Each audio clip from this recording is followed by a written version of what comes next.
परेशानियां उनको उठानी पड़ती थी और कई किलोमीटर जो सफर है उनको बिताना पड़ता था। उसमें घंटों जो समय है वो लगता था और इस वजह से अगर आप देखें जब उसकी शुरुआत हुई तो लोगों ने बड़े पैमाने पर उसका कह सकते हैं कि स्वागत किया था प्रधानमंत्री ने जब बेंगलुरु मैसूर एक्सप्रेसवे की शुरुआत हुई थी। और आप अगर देखें तो कर्नाटक का जो बेंगलुरु शहर है वो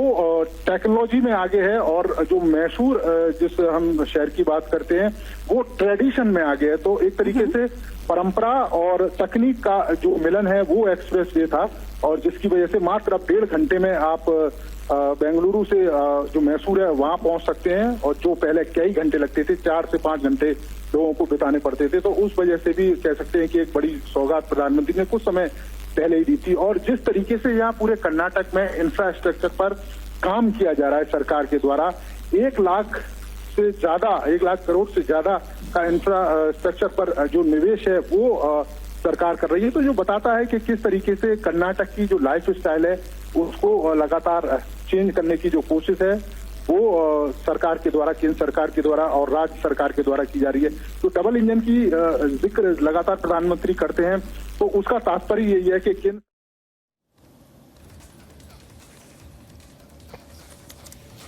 And once again, viewers, we have cut across to those live images coming to light of the Prime Minister Narendra Modi in the pole-bound state of Karnataka, where in fact several developmental projects are also being inaugurated and dedicated to the nation by the Prime Minister there in Karnataka as well. He is in fact inaugurating the 13.71 kilometer metro line in Bengaluru as well. And these are the images of that said metro line in Bengaluru as well, where the Prime Minister along with the Chief Minister is also taking stock of the entire preparations of the Bengaluru Metro Phase 2 project. And of course, we have also seen him addressing a rally earlier in the day, and he has spoken about the kind of developmental push that the BJP intends to bring to Karnataka post-poll as well. And he has also stated that Karnataka, of course, is a land of milk and silk and that there is a lot of potential that needs to be harnessed, and BJP is going to do exactly that. And we have seen how earlier as well the Prime Minister had been going to Karnataka for various developmental projects that were to be inaugurated and were dedicated to the country by the Prime Minister there itself. And once again, we are seeing him in the pole-bound state of Karnataka and is, as of now, we are looking at the images of the Prime Minister, in fact, inaugurating the 13.71 kilometer stretch of the Bengaluru Metro Phase 2 project. And this is, of course, a stretch that is going to be inaugurated from the Whitefield Metro to Krishnarajapura Metro as well. And this is the Reach 1 extension project that is being inaugurated at the Whitefield Metro station as of now. And those are the images from the Whitefield Metro station that we're putting out on your screen, where the Prime Minister is interacting with the staff members there at the station and also taking a round with the Chief Minister Basavaraj Bommai as well as several other leaders who are briefing to him about the project that is being inaugurated as we speak. ये बिल्कुल देखने को नहीं मिलता है। केंद्र सरकार की जो भी योजनाएं हैं उनका सीधा सीधा जो लाभ है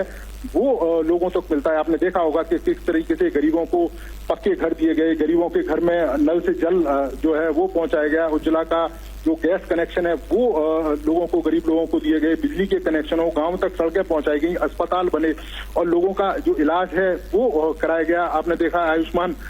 भारत के द्वारा किस तरीके से जो लोग हैं वो अपना इलाज करा सकते हैं। तो ये एक बड़ा चेंज है और यही कारण है कि जब 2047 की बात प्रधानमंत्री करते हैं कि हमारा देश विकसित होगा, तो उसमें ये तमाम जो तकनीक, भारत के लोगों का जो सहयोग, हमारे यहाँ पर जो नए नए उद्योग, हमारे यहाँ के जो व्यवसायी, तमाम तरह के नवाचार जो हो रहे हैं, तो ये एक बड़ा जो रोल है वो प्ले करेंगे। और निश्चित तौर पर जिस तेजी के साथ हमारा देश चल रहा है, 2047 तक हम इसे अब विकसित देश देखेंगे। बिल्कुल, 2047 तक विकसित देश हम इसे देखेंगे। और ये जो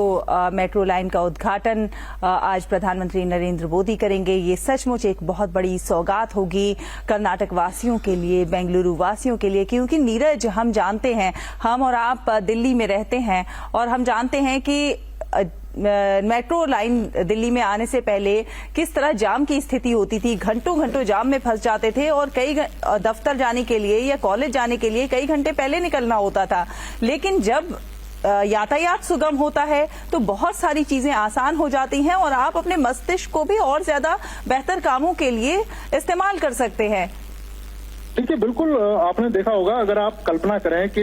दिल्ली में द्वारका से अगर आप वाया रोड धौलाकुआं होते हुए अगर आप आए तो किस तरह की स्थिति रहेगी और जाम में कितना समय आपको बिताना पड़ेगा। लेकिन वही अगर आप मेट्रो से आए तो आप आधा घंटे के अंदर आप अपने ऑफिस भी पहुंच सकते हैं और दिल्ली के दिल कनॉट प्लेस में भी पहुंच सकते हैं। तो ये एक बड़ा चेंज है और जब लोगों के पास समय बचता है तो उनकी क्रिएटिविटी है वो भी बढ़ती है और जो समय है उसका जो सदुपयोग है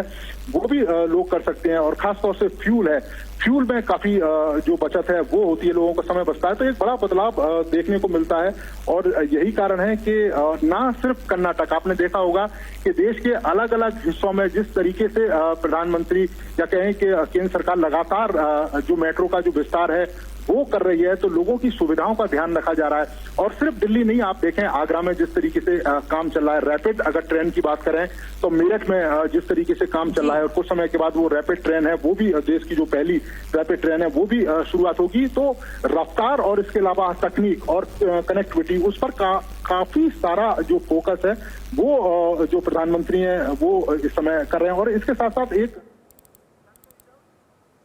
So these are the latest pictures that we are getting of Prime Minister Narendra Modi inaugurating the Whitefield Metro line in Bengaluru, a big development push there in the IT city of Karnataka.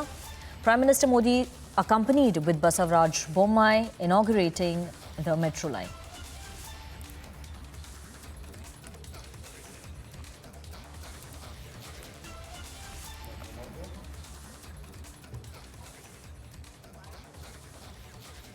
उन लोगों को मिली थी और अब प्रधानमंत्री आम लोगों के साथ बीच में बैठकर उनके अनुभव साझा कर रहे हैं और उसे जानने की कोशिश भी करते हैं। क्योंकि आपने देखा होगा कि प्रधानमंत्री पीपल टू पीपल जो कनेक्ट है उसमें सीधा भरोसा करते हैं और आम जनता से सीधे रूबरू होते हैं, आम जनता से खुद पूछते हैं कि जो ट्रेन शुरू की गई है वो कैसी है, आने वाले समय में किस तरह का बेंगलुरु देखना चाहते हैं और किस किस तरह की समस्याएं जिनको दूर किया जा सकता है। तो ये जो जानकारी है वो सीधे ही प्रधानमंत्री आम लोगों से हासिल करते हैं और उसी का प्रतिफल होता है कि जब योजनाएं बनाई जाती हैं प्रधानमंत्री के द्वारा, केंद्र सरकार के द्वारा, तो आम लोगों की सुविधा, छोटी छोटी बातें, उन सब का ध्यान रखा जाता है। और उसमें एक बड़ी भूमिका यही है कि जो तस्वीर आपको दिखाई दे रही है शैला, आम लोगों के साथ ही प्रधानमंत्री ट्रैवल कर रहे हैं और अनुभव उनसे साझा कर रहे हैं। ये अपने आप में बहुत बड़ी बात है कि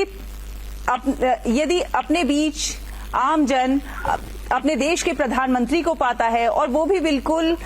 आम अंदाज में बिना किसी लाग लपेट के उनसे बात कर रहे हैं, इस तरह से बात कर रहे हैं कि वो असहज भी नहीं हो रहे हैं, तो ये अपने आप में बड़ा खूबसूरत है। यही उनको जनप्रिय बनाता है। देखिए, बिल्कुल जनप्रिय बनाता है और वो लोकप्रिय सिर्फ देश के ही नहीं है, आपने देखा होगा कि विदेश में भी उनकी जो लोकप्रियता है वो किस स्तर पर है। और कई सारे लोग हैं जिनसे हम बात करते हैं, वो ये कहते हैं कि जब हम पहले विदेशों में जाते थे तो किस तरह की स्थिति हमारी थी और आज जब हम विदेशों में जाते हैं तो किस तरीके से भारतीयों को सम्मान दिया जाता है, भारतीयों को एक गौरव की दृष्टि से देखा जाता है। और वही स्थिति देश के अंदर भी है। अगर जो कर्मचारी इस मेट्रो ट्रेन में जिसने एक लंबा समय लगाया होगा वो अगर अपने प्रधानमंत्री के साथ बैठकर सफर कर रहा है तो आप समझ सकते हैं कि उसके अंदर कितनी जो एनर्जी है या कह सकते हैं कि कितना सम्मान उस व्यक्ति को मिल रहा होगा अपने